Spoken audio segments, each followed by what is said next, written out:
After the splitting of the African continent, it's hard to surprise or frighten us with anything, but it seems we still don't know the planet we live on very well.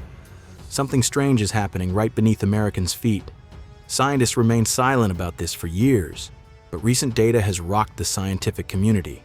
A gigantic wound on the body of the continent, more than 1,000 kilometers long, expands every day. Hundreds of thousands of people live unaware that they're at the epicenter of a geological process that could completely change the map of the world. This isn't California with its famous San Andreas Fault. This is a completely different place, quiet, inconspicuous, about which almost no one talks. Instruments detect constant underground tremors. Satellites see how the Earth bulges and spreads apart, and researchers discovered that this process is accelerating. Could the United States split into two separate continents? Why did scientists overlook a giant rift for so long? What's hidden beneath the city of Socorro in New Mexico, and why do people call this place a ticking time bomb? Why is this rift more dangerous than the San Andreas, even though almost no one has heard of it? And what cataclysms could occur in these places soon? Something incredible is happening beneath the steppes of the American Southwest.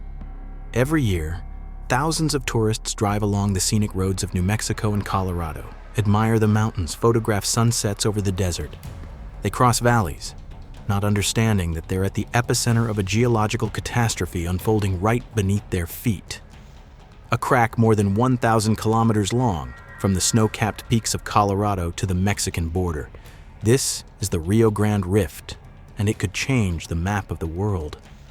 For decades, scientists debated whether this rift is active. Some said this is an ancient scar that froze long ago and no longer moves. Others suspected that something is happening beneath the calm surface. In the early 2000s, they installed special GPS stations along the entire length of the rift and forgot about them. What they discovered recently shocked even the skeptics. The rift turned out to be alive. It grows every year even more actively. Its story began approximately 30 million years ago. Back then, North America experienced colossal pressure from the west. The Farallon oceanic plate subducted beneath the continent, compressing the Earth's crust and squeezing the Rocky Mountains upward. This continued for millions of years. The continent resembled a spring being compressed tighter and tighter. And then the spring broke. More precisely, the oceanic plate itself broke. It shattered into pieces and descended deep into the mantle. The pressure disappeared and the continent began to relax. But it did this not smoothly, but by tearing itself along the line of least resistance. The rift didn't form here by chance. The Earth's crust there was thinner and hotter than in neighboring regions, and beneath it, deep underground, a giant column of molten mantle rose. This ascending magma heated the rocks above, made them soft and pliable. And when the continent began to stretch, a crack formed precisely here. At first, small faults appeared, parallel cracks in the Earth's crust. Between them, blocks of rock began to collapse downward, forming long, narrow depressions. Geologists call them grabens. In German, this means trench. And indeed, if you look at the valleys along the rift from above, they resemble gigantic trenches carved into the continent's body. The San Luis Valley, the Albuquerque Basin, the Espanola Basin. Today, these places look quiet and serene, but 20 million years ago, this was hell. Lava burst from cracks in the Earth's crust, and then the activity subsided. It seemed the rift had calmed down and stopped growing. Scientists breathed a sigh of relief. The process is complete, they thought.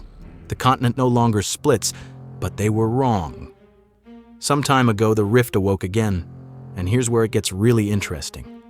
In the town of Socorro, located almost exactly in the rift's center, something strange is happening. Earthquakes, constant small tremors that seismographs detect every day.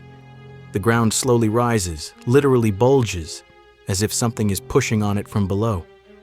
For a long time, scientists couldn't understand what was happening until they illuminated the Earth with seismic waves, something like ultrasound, and saw what they didn't immediately believe.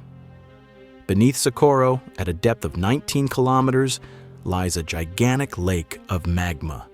molten rock the size of an entire city.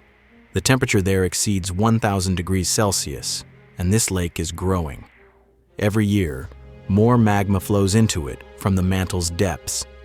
Local residents have already grown accustomed to constant earthquakes. For them, this is normal, but few understand that beneath their feet lies a ticking time bomb. Now imagine what will happen if this magma lake breaks through to the surface. An eruption will destroy everything within a radius of hundreds of kilometers. Ash will blanket half the United States. Temperature will drop several degrees Celsius across the entire planet.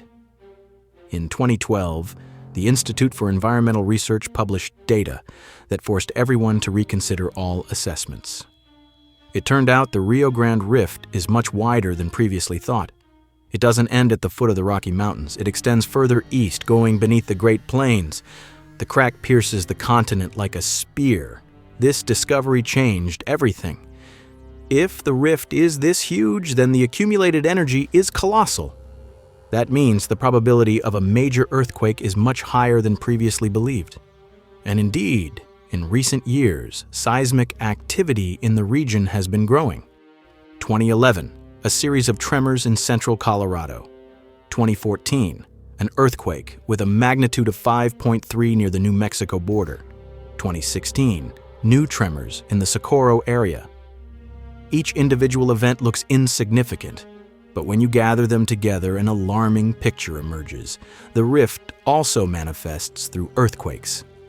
Scientists installed 25 GPS monitoring stations along the entire rift. These stations operate around the clock, detecting the slightest movement of the Earth's crust. The measurement precision is astounding. They see displacement in fractions of a millimeter, and the data shows the movement is uneven.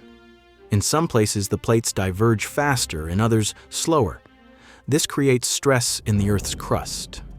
Uneven stretching accumulates stress that sooner or later will release in a powerful earthquake. And the longer it doesn't happen, the stronger the impact will be. But the Rio Grande Rift is dangerous not only for earthquakes. Along its entire length, volcanic fields are scattered. Some of them look dead, but beneath the surface, magma still flows. Take the Taos Plateau, for example. From a distance, it seems like an ordinary plain, but approach the edge and you'll see a gorge 180 meters deep. The Rio Grande River carved its way through layers of solidified lava. The canyon walls are a layered cake of basalt flows. Each layer is a separate eruption, and there are dozens of such layers. And now the creepiest part. The local Pueblo Indians, who have lived here for 1,000 years, passed down legends from generation to generation about how this land burned, how fire burst from cracks, and the sky turned red from the glow. Spanish conquistadors who arrived here in 1540 also recorded stories about volcanic eruptions. Many experts long considered these myths, but when they conducted radiocarbon analysis, it turned out the ancestors of modern Indians actually saw this. They witnessed the continent tearing apart, and there's no guarantee this won't happen again. The Yamez volcanic field is a narrow strip of active volcanoes stretching from central Arizona to northeastern Mexico. For the past several hundred years, all eruptions in the region occurred precisely here. Geologists studied lava from these volcanoes and discovered something troubling. This is basalt, the same type of rock that erupts from mid-ocean ridges. That is, the Rio Grande Rift is already behaving not like a continental crack, but like the beginning of an oceanic ridge. This is a critically important observation because continental rifts can freeze and stop growing, but oceanic ridges never stop. They continue to grow until they completely tear the continent apart. But to understand how serious everything is, we need to compare the Rio Grande Rift with other rifts on the planet. The East African Rift is the most famous example of how a continent splits into parts. It has existed for a long time, almost as long as the Rio Grande. There's also a chain of volcanoes, earthquakes, GPS stations detecting plate divergence. But there's one difference. The African Rift expands faster overall. The Baikal Rift in Russia works exactly the same way. Lake Baikal isn't just a lake, it's a crack in the Earth's crust. The Eurasian plate is splitting, and someday, waves of a real ocean will exist where Baikal sits. The Red Sea started out as just such a continental rift. Africa and the Arabian Peninsula began diverging 30 million years ago. First, a crack formed, then a depression, then water from the Indian Ocean poured into it. All these rifts started the same way, with a small crack in the continent, and ended with torn continents and new oceans. And our Rio Grande Rift is following the same path. Yes, the Rio Grande expands more slowly than the African Rift, and some scientists believe it might stop completely and freeze without reaching the ocean stage. This happens too. Continental rifts don't always develop to the end, but there are signs suggesting otherwise. First, researchers discovered not one but several magma chambers beneath the rift. Besides Socorro, there are several other places where magma rises close to the surface. This means the process occurs not at a single point, but along the entire rift length. Second, volcanic activity resumed after a long break. Remember, I said that for some time eruptions almost ceased, and then everything started again. This is a classic sign that the rift is entering a new active phase. Third, the chemical composition of lava has changed. Ancient eruptions ejected different types of magma: andesites, rhyolites, dacites. But recent eruptions produce almost pure basalt.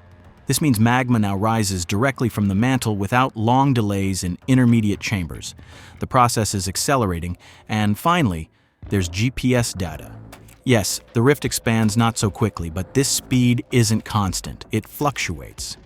Sometimes the movement slows almost to zero, and sometimes it accelerates many times over. These fluctuations are a sign that the system is unstable.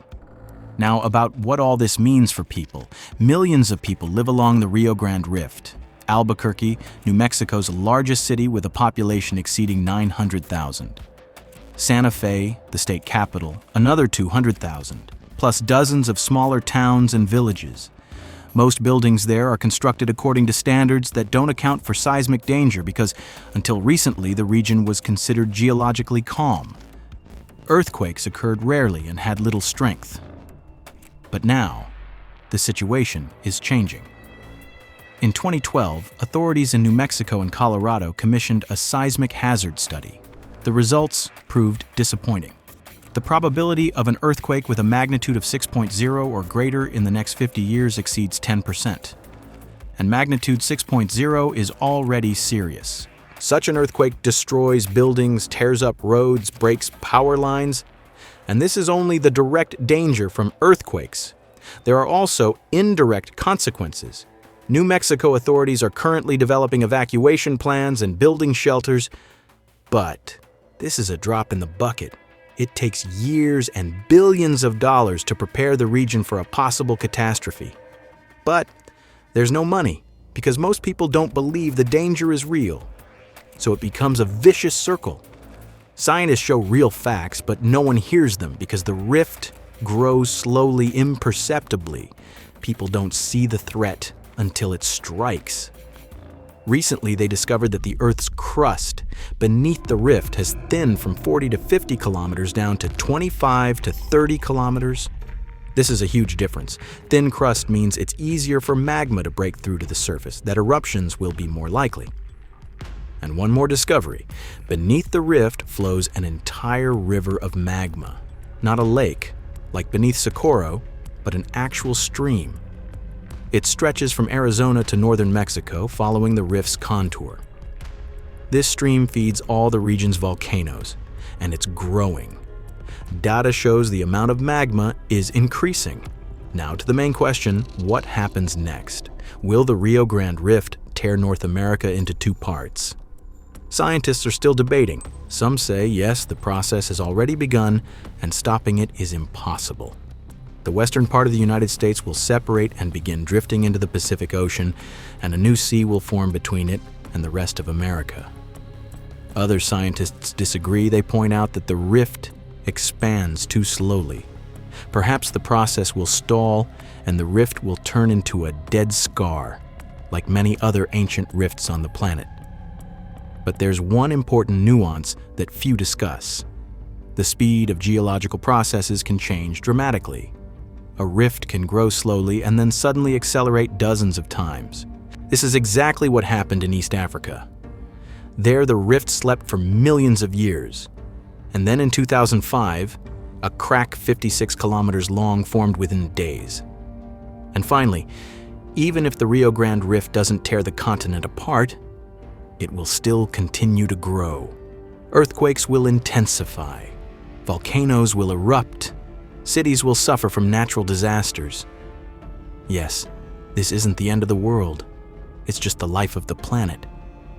Continents are born and die, oceans open and close, the Earth constantly changes its appearance, and the Rio Grande Rift is simply part of this process. That's all. If this was interesting, please like it and subscribe to our channel.